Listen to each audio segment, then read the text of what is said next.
Editoriale delle 20:45, dai, perché il temporale delle 17 ultimamente non riesco a seguirlo perché sono impegnato in redazione nella duplice veste di caporedattore e non giocatore.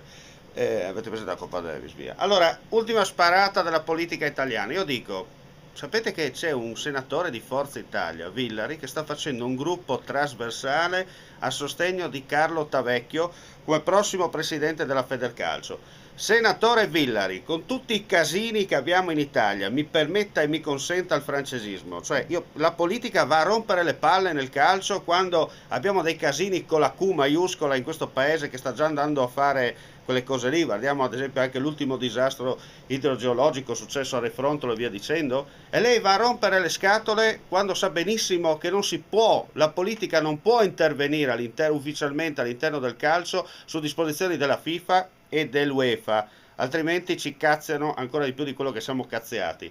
Allora io mi chiedo, ma la politica, con tutte queste cranie che ci sono in giro in questo momento, mi va a perdere tempo cosa? A fare ste puttanate che non serve a nessuno?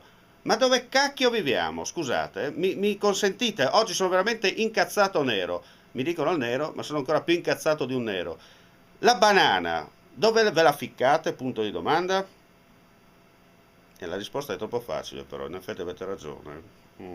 Girando il lato B viene fuori il lato A. Viva l'Italia, ciao.